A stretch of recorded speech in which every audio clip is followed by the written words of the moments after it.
అసలు ప్రేమంటే ఏమిటి? కలిసి ఉండటమేనా?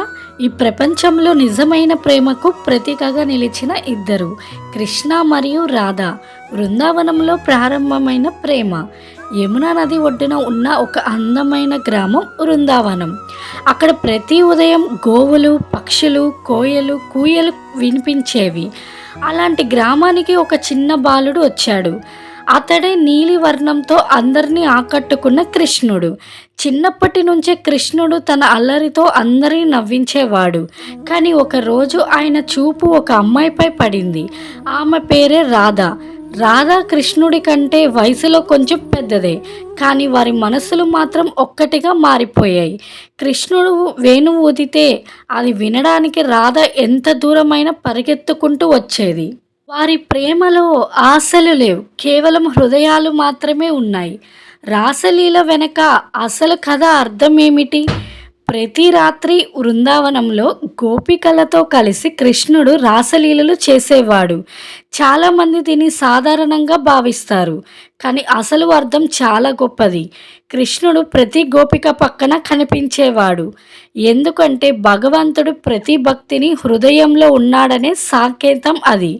అందుకే అందరిలో రాధ స్థానం ప్రత్యేకంగా ఉంటుంది.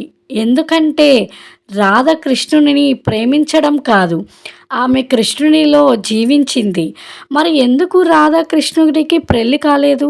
ఇది చాలామందికి ఉన్న పెద్ద ప్రశ్న. ఇంత ప్రేమించుకున్న వాళ్ళు ఎందుకు పెళ్లి చేసుకోలేదు? కృష్ణుడు భూమిపైకి ఒక దైవ కార్యం కోసం వచ్చాడు. అతని జీవితం మొత్తం ధర్మరక్షణ కోసం అంకితమైంది. మరోవైపు రాధ ప్రేమకు ప్రత్యేకంగా నిలిచింది. వాళ్ళు పెళ్లి చేసుకొని ఉంటే వారి ప్రేమ సాధారణ దాంపత్యంగా మిగిలిపోయేది, కానీ ఇప్పుడు వారి ప్రేమ శాశ్వతంగా మారింది. అందుకే ఈ రోజుకి ప్రపంచమంతా ప్రేమ అంటే రాధాకృష్ణులనే గుర్తు చేసుకుంటారు.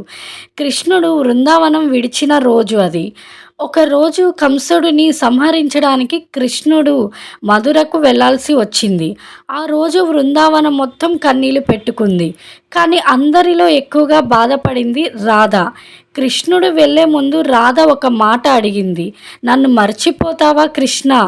అప్పుడు కృష్ణుడు చిరునవ్వుతో చెప్పాడట, నిన్ను మర్చిపోవడం అంటే నేను మర్చిపోవడమే అని. రాధ చివరి క్షణాల్లో కూడా కృష్ణుడి కోసం స్మరిస్తూ ఉండిపోయేది. సంవత్సరాలు గడిచిపోయాయి. కృష్ణుడు ద్వారకాధీశుడు అయ్యాడు, అనేక యుద్ధాలు చేశాడు, కానీ రాధ మాత్రం జీవితాంతం కృష్ణుడినే ప్రేమించింది. రాధ చివరి క్షణాల్లో కూడా కృష్ణుడి కోసం స్మరించిపోయేది.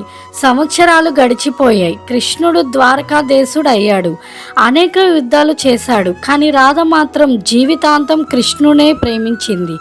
చివరికి ఒకరోజు రాధ ద్వారకకు వచ్చింది.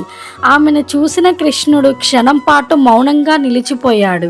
కథల ప్రకారం రాధ చివరిసారిగా కృష్ణుడి వేణుగానం విని ఆ స్వరంలోనే లీలమైపోయిందని చెబుతారు. రాధా కృష్ణుల ప్రేమ మనకు ఒక విషయం నేర్పుతుంది. నిజమైన ప్రేమ అనేది దగ్గరగా ఉండటంలో కాదు, మనసులో శాశ్వతంగా ఉండటంలో ఉంటుంది. ఈ కథ మీకు నచ్చితే వీడియో లైక్ చేయండి. మరిన్ని ఇలాంటి భక్తి మరియు మిస్టరీ కథల కోసం సబ్స్క్రైబ్ చేయండి. మళ్ళీ నెక్స్ట్ వీడియోతో వచ్చేస్తాను. Until then take care.